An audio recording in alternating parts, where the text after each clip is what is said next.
All right, is everybody ready to go? Rock and roll. I like to start at 10 o'clock on these virtual things. Cool. All right, I'll get started. Good morning, everybody. Welcome to MnSTAC's monthly forum. I'm Sonia Tostison here at the University of Minnesota. I'm the Volunteer and Partnerships Coordinator with the Department of Forest Resources and the U4 Lab. Today's event is a part of a monthly forum series that we're put on in collaboration with the Minnesota Shade Tree Advisory Committee and the U4 Lab, which is the Urban Forestry Outreach and Research Lab at the U of M, U4 for short. A reminder that this session is being recorded, and if you'd like to share it or see it later, it will be available via the U4 YouTube channel, which I'll post a link to in the chat here in a bit. If you do have questions for our presenters during this time, please drop those in the chat, or else we'll hopefully have a short but excellent Q&A at the end of the presentation. And your cameras, feel free to have them on and off, whatever works best for you, but please mute yourself if you're not speaking or asking a question. And if you haven't already, please sign up for MnSTAC's newsletter to receive news and announcements about all things urban and community forestry. You can sign up at MnSTAC.org. I'll also put those in links in the chat for you, so you don't have to remember that. Our presenters today are Matt Rogie, Cesario Velasco, Grace Ann Hollis Emery, and Mary Mechnick. They're part of the Conservation Corps of Minnesota and Iowa. So today in their talk, they're going to cover the mission of the Conservation Corps and how they can potentially partner with folks like you or folks in the forestry world. They'll also give details on how to hire a Conservation Corps crew, 2 new initiatives, the Veterans Corps and increasing diversity in environmental careers, and also talk about training the next generation of natural resource professionals. Woo. So with that, I will pass it off to Matt Rogie to get us started. Good morning. I am just going to share my screen here. Can we see the presentation? Perfect. So my name is Matt, and I have been attending these MnSTAC forums in the Shade Tree Short Course for over 10 years now. I don't think I've introduced myself to as many people as I'd like to, but I wanted to start off by just thanking MnSTAC in general for years of education and mentorship.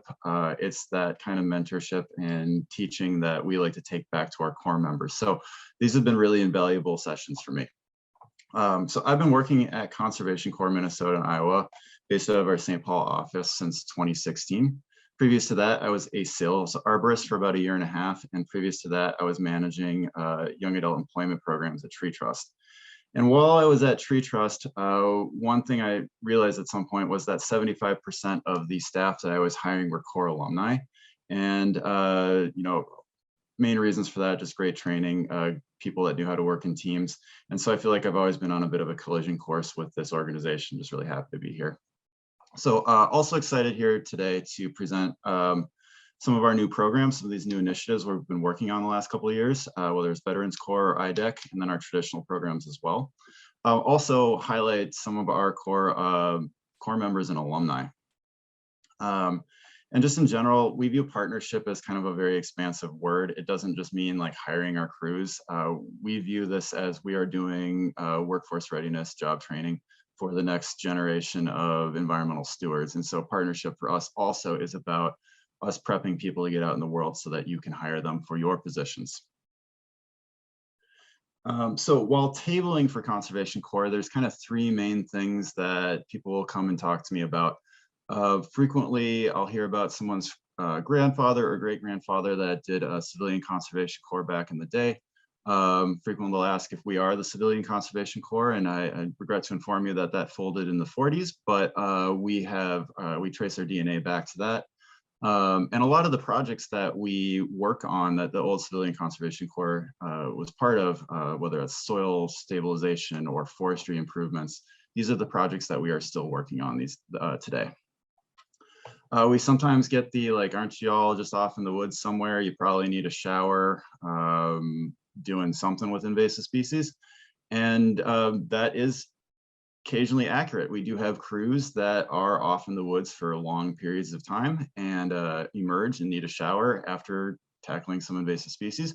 But we also have crews that are based out of the Twin Cities area. So we have locations in St. Paul, Minneapolis, Plymouth. So you will see us around town in more of an urban setting. And then finally, we hear people saying, we hired a core alumni. They're great. How do we get in touch with more of your core alumni? And, again, talking about partnership today, one of our main messages today here is simply please hire our folks. We think they're great. We're putting a lot of investment into them. And we think that if you have the opportunity to hire them, you're going to think they're great too. We have locations all over Minnesota and Iowa. And we have a couple different programs going. We have AmeriCorps field crews, which are very traditional. People kind of have a sense of them. Crew of 4 to 6 people. You can hire them to come out and cut your buckthorn or assist with a spraying an invasive in a prairie or something like that. We do have youth programming, so a program called Youth Outdoors that works with high school age kids around the Twin Cities area during the school year. And then a summer residential camp based out of St. Croix State Park called Summer Youth Corps. We've also then this year began Veterans Corps, and I'm excited to introduce you in a little bit to Grace Ann, who's going to talk about that. And individual placements, which is a bit more like an internship, very similar to what Climate Impact Corps had talked about a few weeks ago. So we're not going to highlight them quite as much. We also have this non-AmeriCorps program called Increasing Diversity Environmental Careers that we're excited to talk about today. And again, I think most folks have a sense of AmeriCorps, but young folks selected to do a service term for the community. They earn a living stipend and receive an education award for successfully completing their program in the allotted number of hours. Bit more context about us. We are one of about 150 different corps out there. There are different models for how corps function. We are a private nonprofit. Some corps like Washington or California Conservation Corps are embedded in their state DNR. Others are like the National Civilian Conservation Corps, which are part of a federal agency, but we are a private nonprofit and have been since 2003. For the benefit of folks in tree care, we have a trade group as well. So similar to you having TCIA, we have the core network, and that is just this great opportunity for us to make sure we're networking, that we're talking about safety standards, that we are enforcing safety standards, that we are doing best management practices for working with young adults in a lot of different environments. Conservation Corps Minnesota and Iowa does have a fee-for-service model. So, if an organization like a government agency wants to hire a crew, there is a fee associated with it. We do have in our contracts that you have to bank the money for it. We can't be displacing union hiring. We like the fee-for-service model. We know it costs money, but we like it because it keeps us honest. If we don't do good work, government agencies, organizations will not hire us back. And so we like it because it keeps the fire underneath us to continually do better and keep up with the industry. We are committed to justice, equity, diversity, inclusion work. We are doing this because, first off, we want to represent what the demographics of the broader state of Minnesota look like these days. And we also want an inclusive environment for when people land with us. We want to make sure that they're welcome and they're comfortable in green spaces. And so for that reason, we always lead with our values. And as of our most recent 3-year plan, we put our values out there as safety, service, respect, equity, and community. So that is what we're always striving for. Speaking a bit to the numbers, this is from our 2021 annual report. Last year, our Corps members served roughly 300,000 hours, and we covered an area, improved or restored an area roughly twice the size of St. Croix State Park, which is the largest state park in the state of Minnesota. Also a beautiful place and worth visiting. I think this group will be interested in see that we planted last year over 90,000 trees, shrubs, and forbs. I'm going to introduce you to a little bit to Cesario Velasco, who worked on a crew with Three Rivers Park District's forestry division. He's partially responsible for several thousand of those trees. But just in general, folks come out of it, you can see 90% feel like they develop work skills, 94% feel like they get a better knowledge of the environment. We just want to put out there, we think these are great people and the people you want to hire. And I think that their interest that they're reporting speaks to that. We've also been involved in the last couple of years with a number of disaster and fire responses. We will occasionally tie in with the Minnesota Incident Command System or FEMA to assist with either fires or flooding. So this last spring, we had crews based in International Falls that were filling sandbags to help save properties.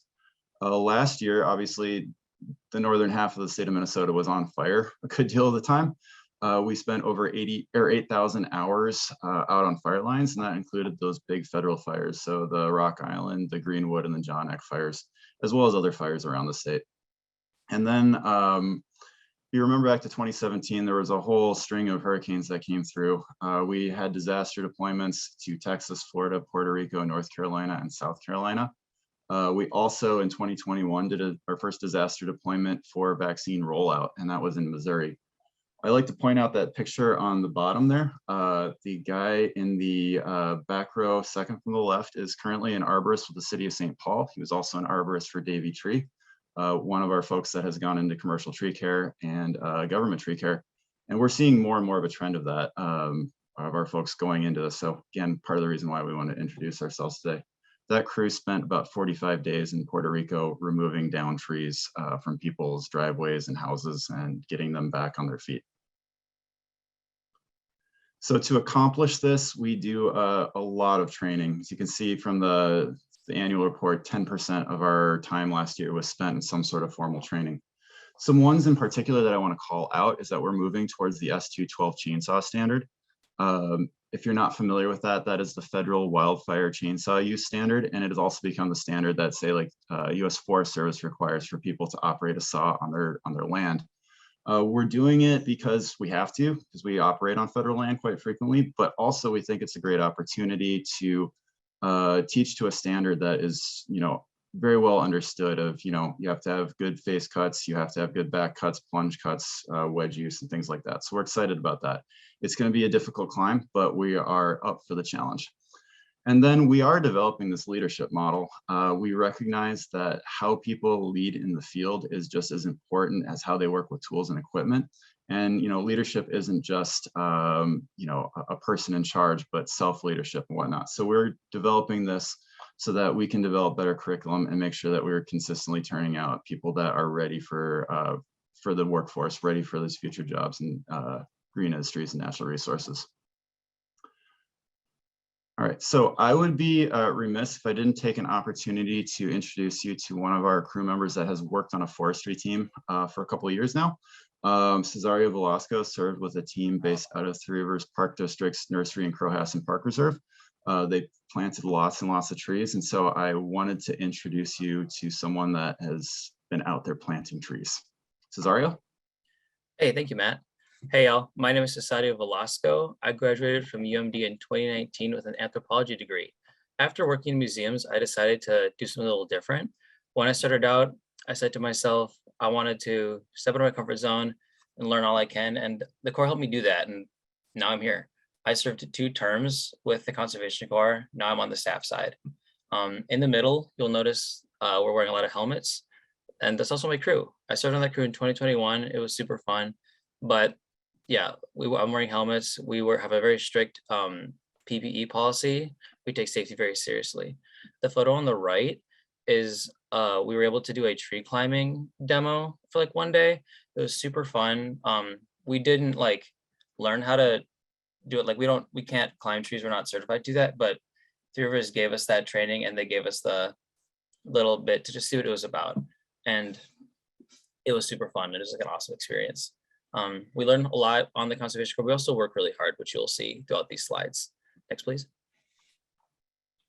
So with Three Rivers, it's a huge, awesome planting site at the Crowhasset Park.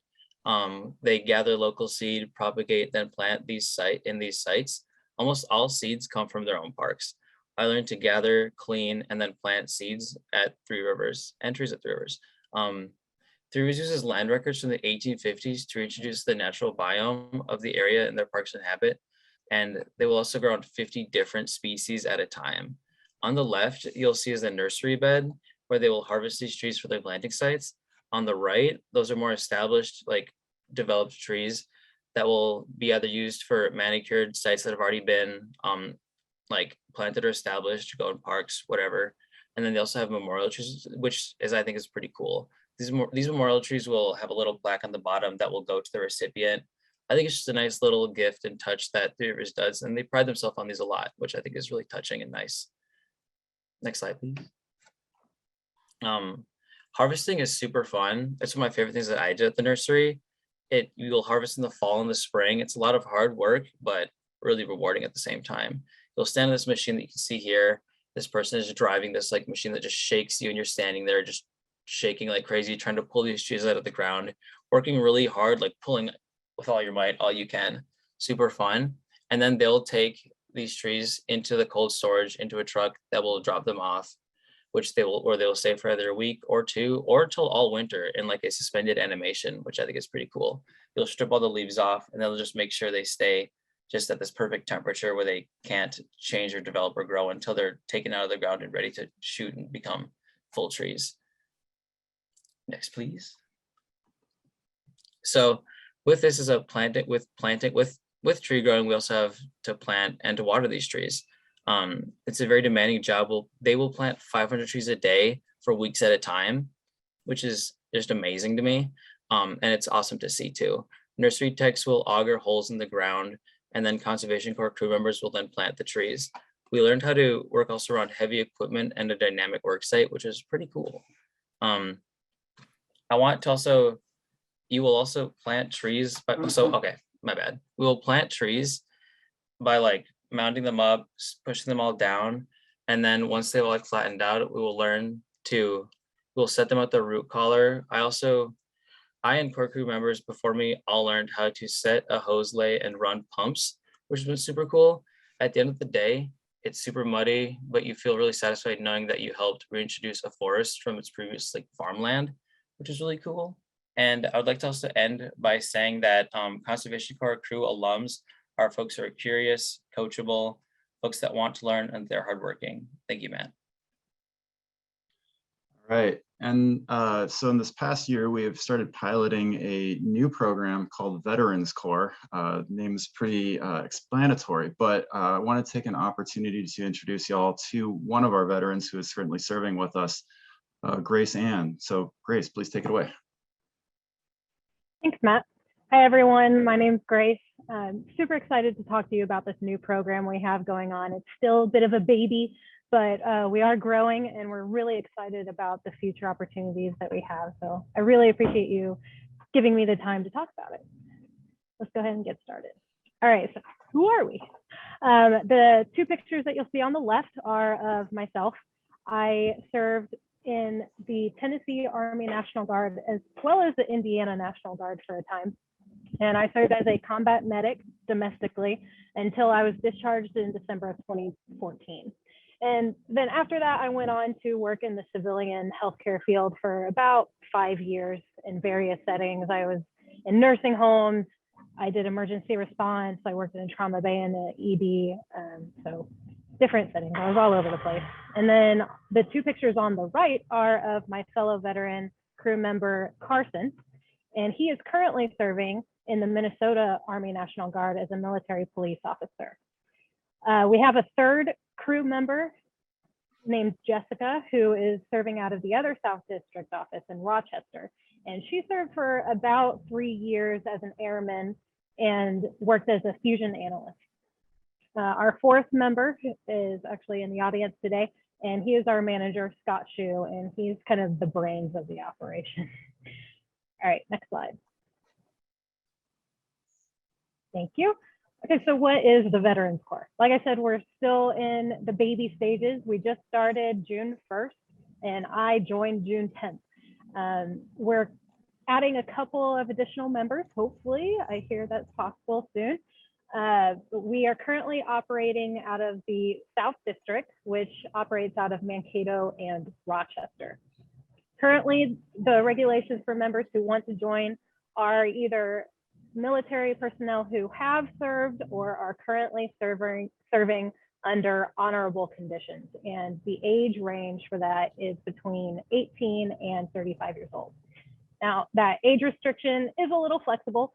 If you know a veteran or if you are a veteran who is slightly outside of that age range, we're totally happy to accommodate for the right people and for someone who's really excited about this program. We will be expanding the age range more later in the future, but this is what it is for right now. And I'll talk about that more later. The Veterans Corps program is, of course, a division under Conservation Corps, but it specifically focuses on helping military members transition from military service to a civilian career in the natural resources field. I'd like to say that out of everyone that I know that are crew members in the Conservation Corps, including the veterans, they all have a strong interest and passion for natural resources and conservation. So these are individuals who have a strong work ethic, but are dedicated to that field and plan to progress in that career later on. So the work that we do, we're performing various outdoor conservation projects that focus on mitigating the impact of the current climate crisis. And we are improving access to outdoor recreation. So that can look like trail maintenance or trail building, park cleanup. And we're also focusing on habitat restoration. Specifically here in Minnesota, we're focusing on prairie restoration and oak savannas. So that can look like invasive plant species removal. And we also are focused on protecting waterways and community needs and responding to natural disasters. So if there's a flood or a wildfire, or if we need to do a prescribed burn, we're doing that as well. I know different districts within Minnesota do different projects, but for my crew specifically out of Mankato, Carson and I are those people that Matt mentioned where we're out in the forest and we got to take a shower after. We're doing all that hard work and we're generally using predators or chainsaws, cutting down trees, and it's a blast, but it is hard work.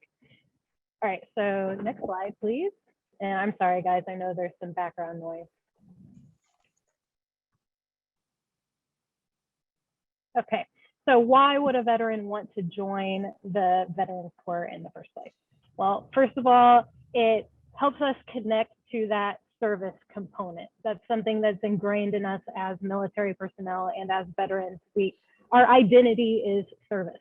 So the Conservation Corps and Veterans Corps specifically has created an avenue for us to continue that mindset of serving our community and gaining training and certification and experience in the field that we're interested in, which is natural resources. So some of that training could include FEMA courses, as I believe Matt mentioned earlier.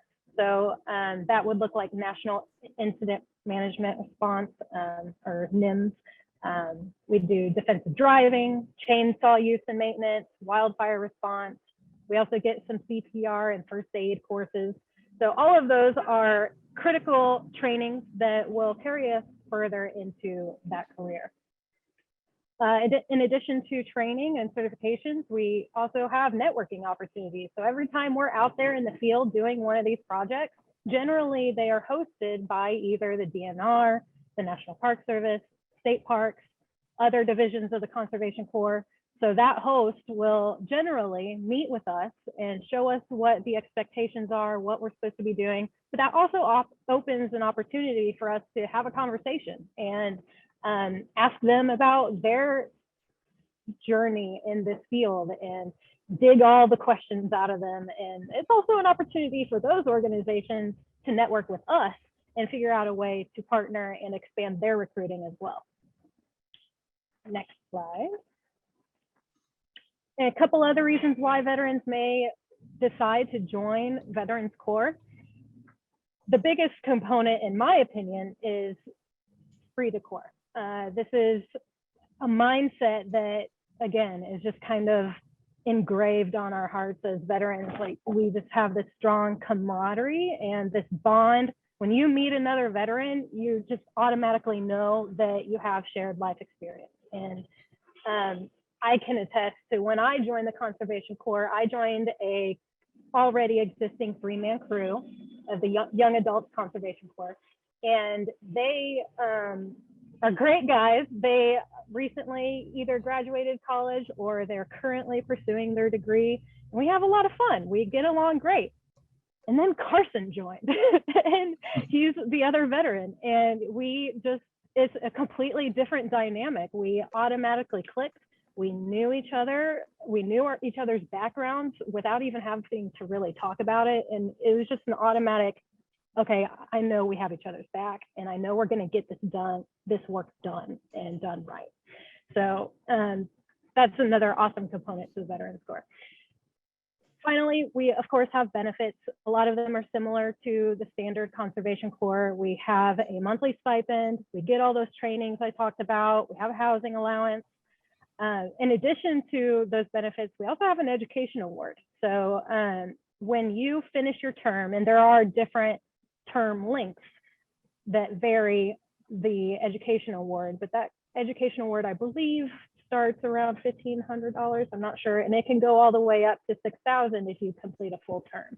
And that can go towards student loans, or if you decide you want to be a paddleboard instructor, you can do that. You can use this education award towards that. If you want to be a kayak instructor, if you want to be a scuba instructor, or you want to go abroad and learn how to be a mountaineer in the Alps, like any of those things can be used with this education award. So that's a really awesome opportunity to progress your experience. And specific to the Veterans Corps, we focus on veteran specific concerns. So one notorious issue of being in the military is you are putting your time towards service, but nobody really sits down and talks with you about the benefits that are available to you, or even how to access them.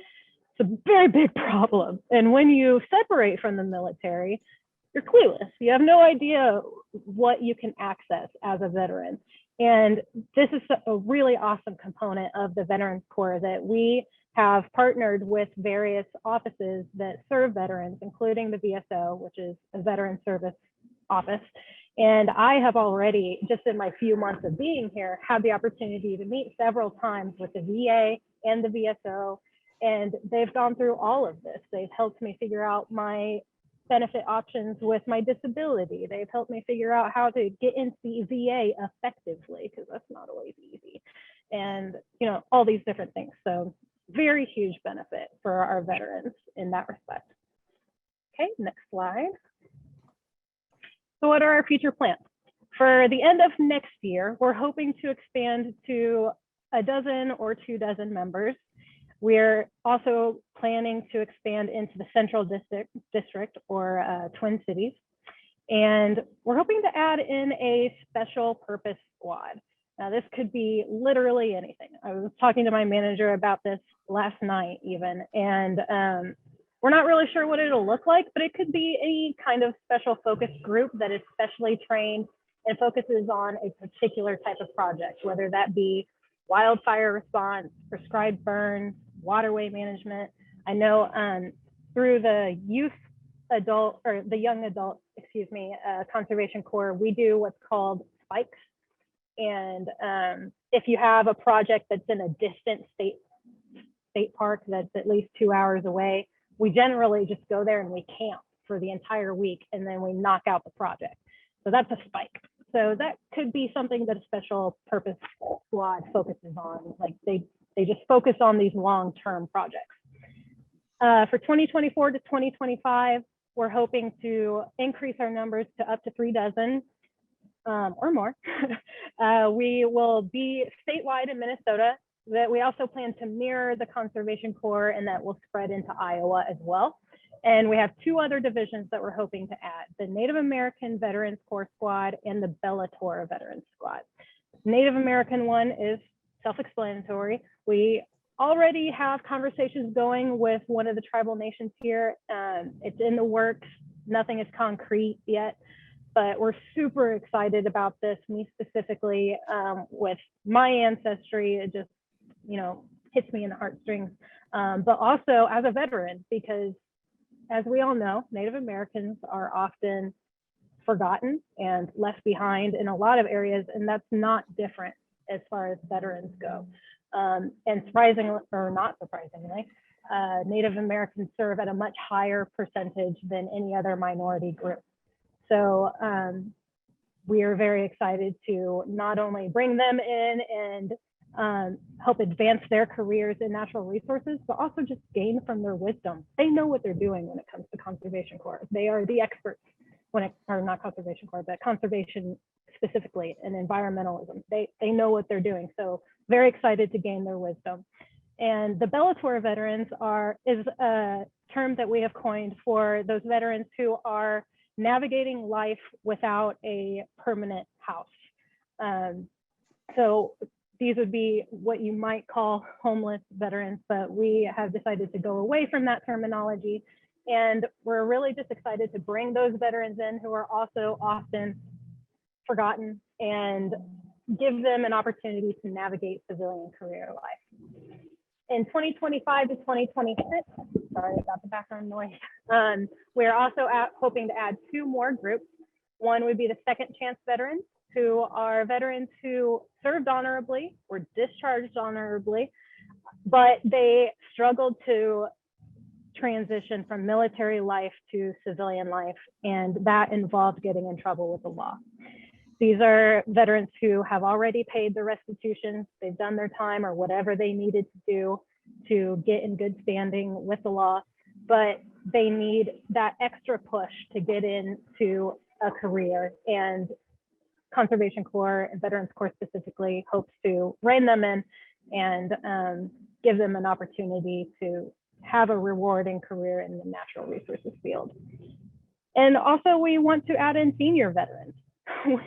When Carson and I went to the state fair, nearly everyone who came to the booth was a senior veteran, and they were so excited.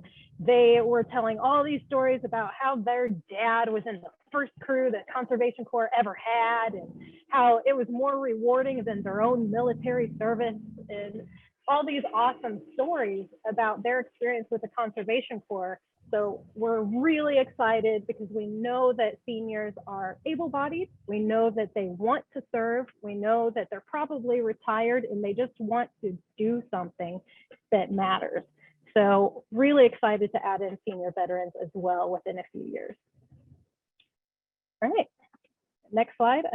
That's all I have for you guys. I really appreciate you taking the time and allowing me to tell you about what we have going on. And I hope that gives you a clearer picture about what we're all about and how you can partner with us in creating a more diversified natural resources field.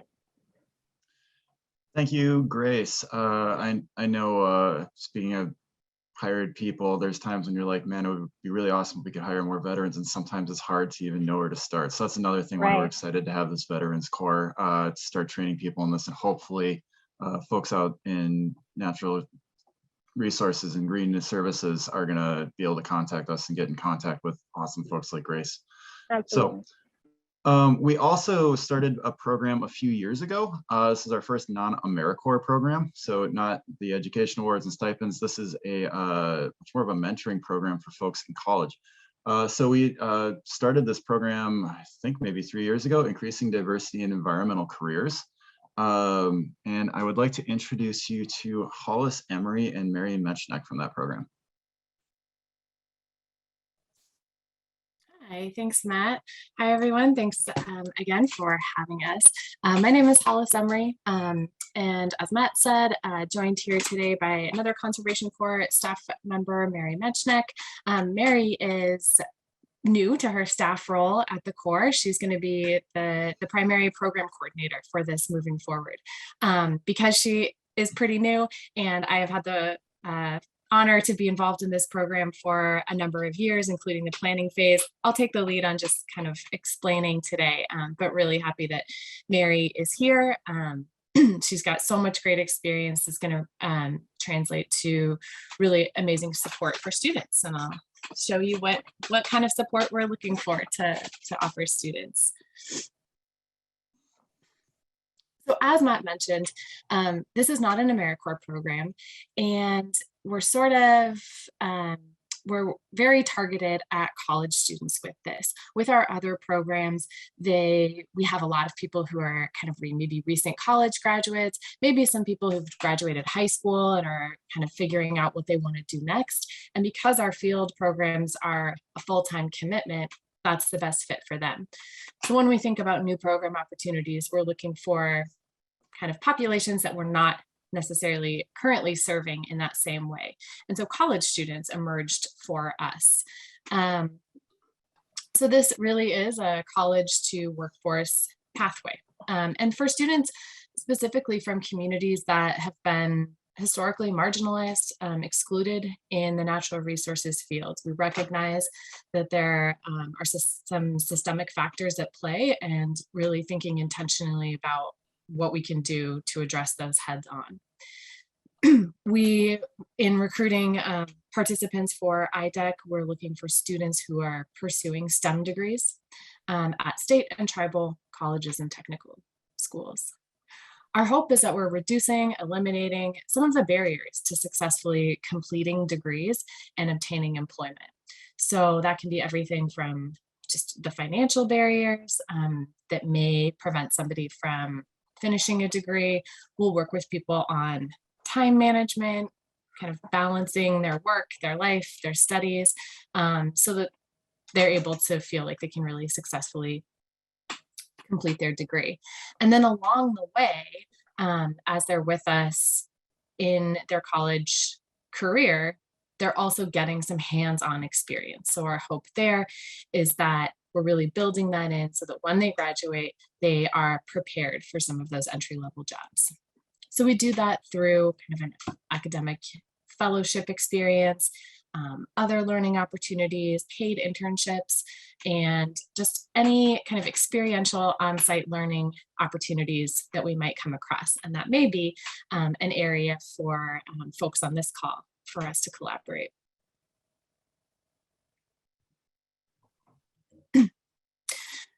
So we do have 3 main partners, starting with the Minnesota Department of Natural Resources, the Minnesota Pollution Control Agency, and the Board of Water and Soil Resources. DNR is really kind of the project lead. Our role is most directly that support of students during the academic year and coordinating their internships. And all 3 of these state agencies come together to provide content for those internships and just some guidance on what they think we need to do to develop students to be best prepared for employment. So I've mentioned fellowship a couple of times. So students are with us, they are enrolled in the program, and during the academic year, program staff, so this will be what Mary is jumping into, will convene those fellows for professional development, reflection, community building, and then also we're really available for those one-on-one check-ins. So if somebody is just having a tough week, needs some help with something in particular, that's where we are available. Our job is to help them navigate those situations. The professional development has been anything from kind of really specific communication skills workshops. We've done some kind of strength finders, things like that. We've done some intercultural communication assessments. So we're really aiming to develop technical skills in the field of natural resources, various disciplines, and also those kind of fundamental skills that are going to be applicable to any job. So the second component of this program is a paid internship. So as long as the students are with us, we basically guarantee them a paid summer internship. We've designed it so that in the first summer, they're rotating through the 3 partner agencies that I mentioned. So they're having some experience at DNR, some experience at Pollution Control Agency, and some experience at Bowser. And what this allows us to do is really give them a sense for so many of the possibilities that exist at these agencies. They're really able to see how public agencies, public land management agencies work together. And especially in an organization like DNR, they're seeing how the different divisions interact. And we also did it this way because, you know, we will have some students who they're freshmen, they know that they are forestry majors, and that's it, and that's great. But that's not always so typical. So we're seeing a lot of students who are maybe more general environmental science majors, natural resource majors, and we see our job as helping them uncover, they don't know what they don't know. And so we are helping kind of peel back the layers of some of these state agencies, all of the options for employment in natural resources, and giving them a little taste of what it might look like. Following that rotational internship, students are placed at specific agency internships subsequently. So they may say, loved my time with forestry at the DNR, and we'll do our best to find them this internship specifically with that division. And then the third component of this program is mentorship. So professional staff at those partner agencies volunteer to be part of this. They're developing a personal relationship and really kind of supporting their professional growth, helping them navigate pre-employment.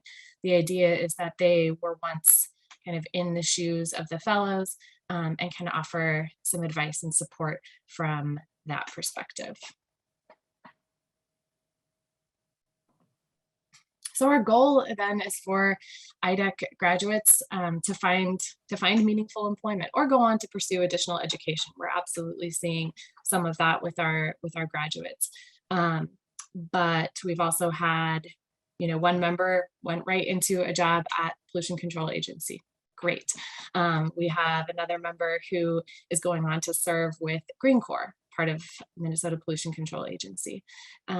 So really, really wide varieties. And I think we're looking to our current and potential partners for kind of partnership in navigating what employment opportunities exist and helping us make sure that we are on track to prepare these students for what folks like you are looking for, are hoping for in those new employees.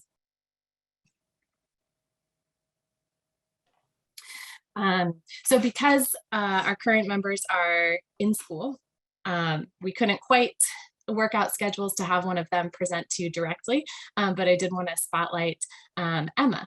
So Emma just recently finished her degree and her time with the IDEC program. She graduated with a fisheries, wildlife, and conservation biology degree from the University of Minnesota. From the beginning, she identified interest in forest conservation, entomology, and environmental justice.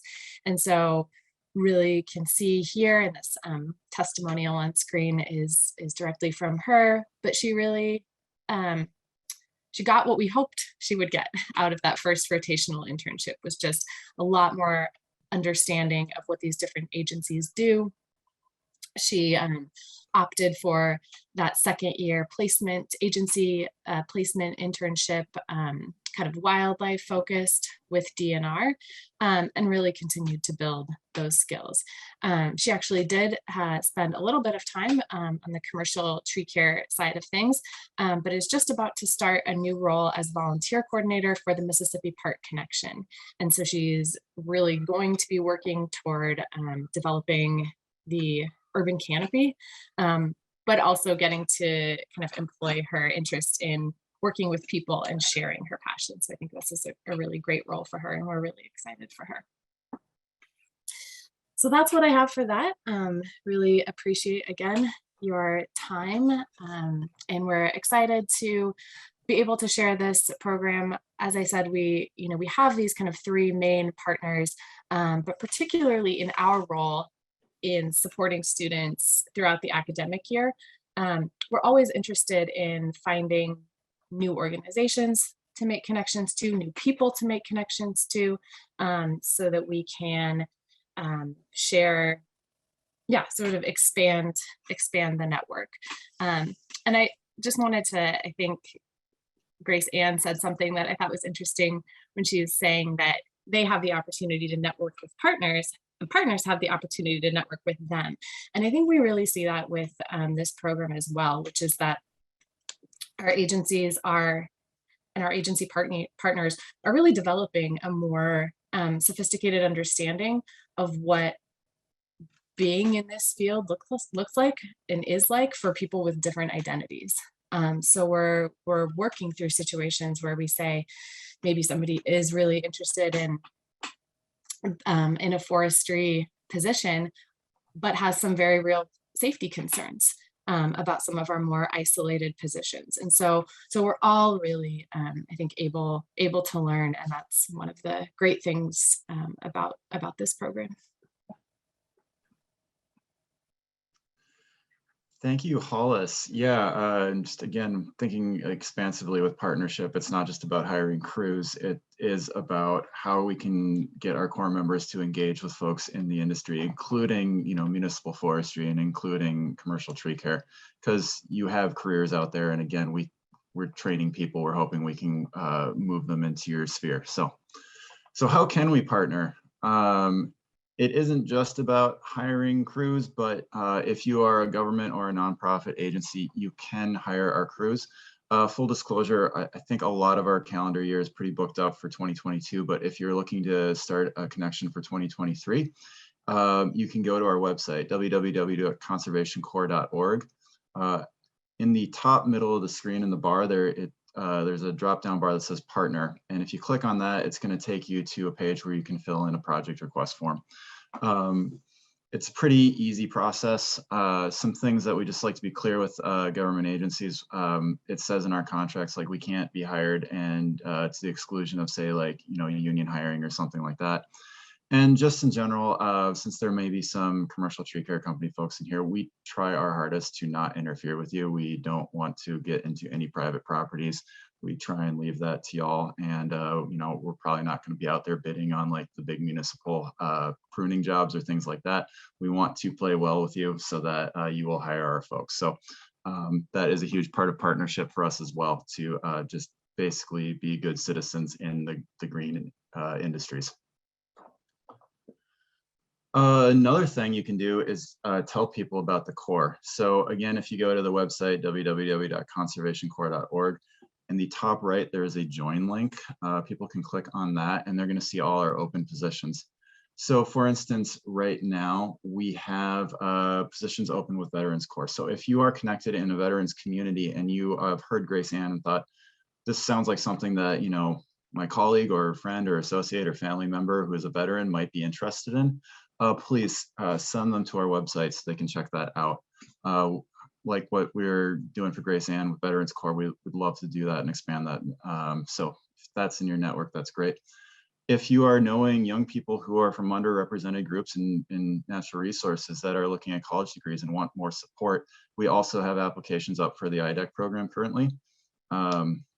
And we have just this week started our application process for our 2023 AmeriCorps Field Crew program. So if you know 18 to 25-year-olds out there that might be interested in this experience, please send them our way. I recognize that when we put these applications out there, and everyone on this call, in some ways we are in competition. There's no way around that. Some experiences, some people are ready to jump into a municipal job or a commercial tree care job or something like that. If you're seeing someone that has no chainsaw experience and you're like, not quite ready for this crew, but why don't you try this thing out? It might help you out. You can send them our way pretty easily. And we will work with them and hopefully at the year's end, have them ready to join your team. Another thing, and again, I kept going back to this, hire our alumni. We view this as partnership. We are very much interested in doing this for career development for our core members, for our IDEC fellows, to get them out and ready for the job market so that they can come and be great employees for you. So to that end, we have an alumni page on our website where we can post jobs. And I'm going to put my email address in the final slide. If you have job posts that you would like to share within our alumni groups, please don't hesitate to email me. I'm not the person that makes the updates to the website, but I can connect you with the person. I don't mind being the entry point for that. Additionally, if you go to our staff website, any of our staff that are presenting today and our staff bios are under the About section. So with our email addresses there. We also have an alumni Facebook group, and I know people are wondering, is Facebook still relevant? But we have about 1,000 people that are still looking at that regularly. So if you have job postings there, it's an easy way for us to get something out there to our alumni so that they can get in front of them. And then we have had just various networking experiences. Grace Ann talked about that. Hollis talked about that. Anytime we interact with anyone, we see it as an awesome networking opportunity. In the past, we have hosted this job fair we call Careers After the Corps. It's been a little bit harder to host an in-person job fair the last 2 years. So we've moved it to a virtual kind of career development presentation kind of thing. And one thing I want to put out there right now, so we are looking in November to host another virtual event with all of our AmeriCorps members have an opportunity to experience. And I'm looking for maybe an HR professional in government or commercial tree care or commercial environmental services or nonprofit that might want to be part of a panel that can talk about 2023 hiring trends, kind of what you're seeing, what you're expecting, and just generally how you like to see applications come in, what you want to see on a resume, stuff like that. So again, my email address is going to be at the end of this presentation. And if this is someone you have someone in your network that you think might be able to speak to that, I would love to talk with them. We also just generally do other things throughout the year where we can convene people and, you know, maybe you want to stop out and talk about your industry, talk about what you do.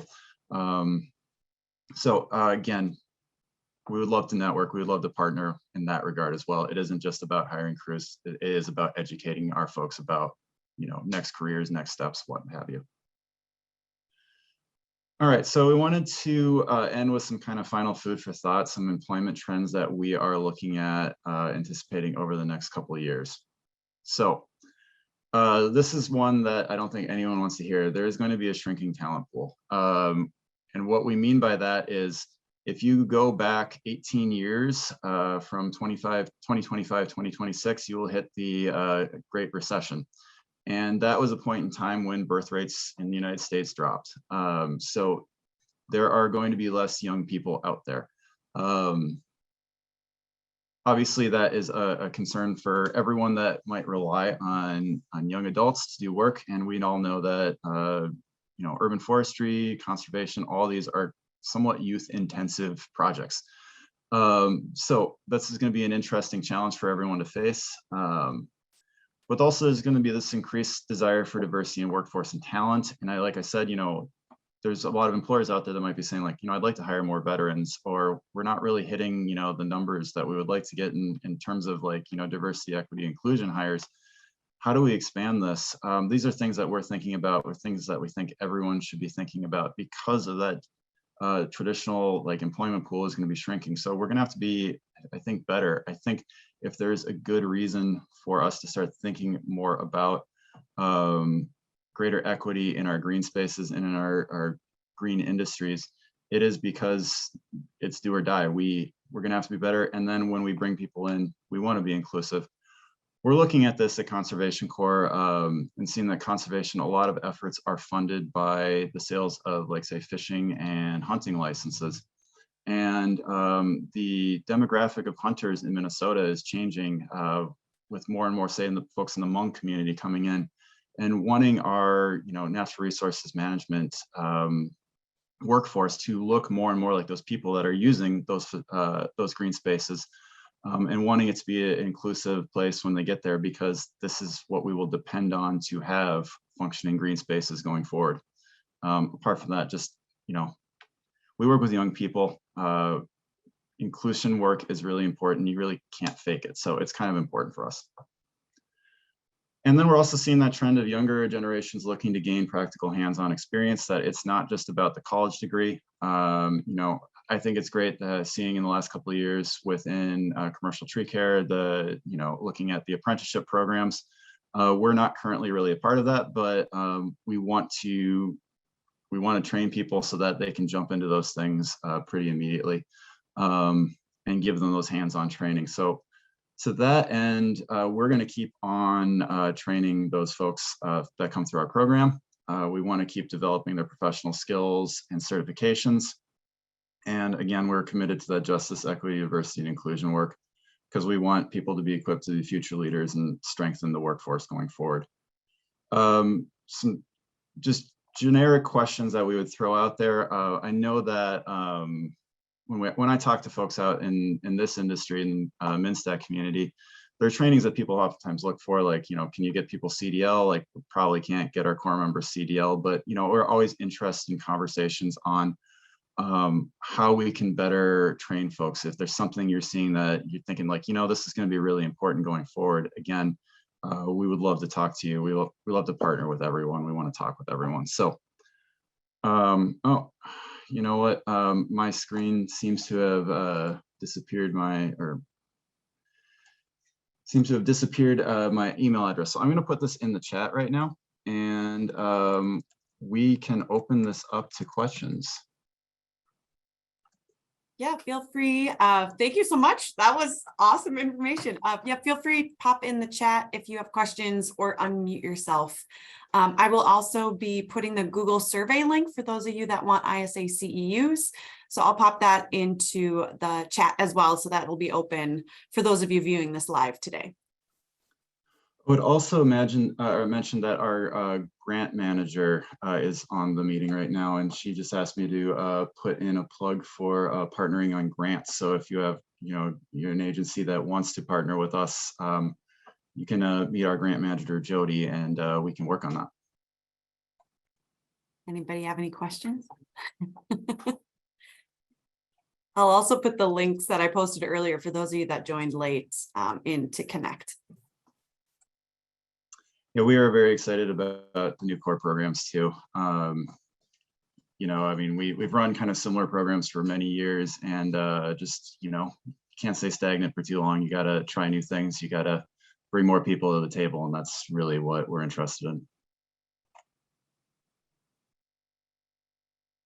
Yeah, those IDEC and veterans. Yeah, those are really, really interesting. Cool. I didn't know much about them at all.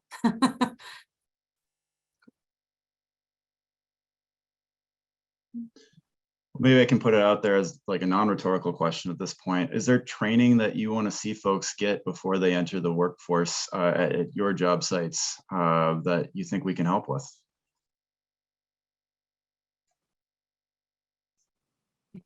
I think we've answered all the questions, and So, we put your email in there, and you have the website if anybody has any questions. So with that, I think we can wrap this up. Thank you again so much. And if anybody here or listening has ideas for future forums, just feel free to let MnSTAC know as well.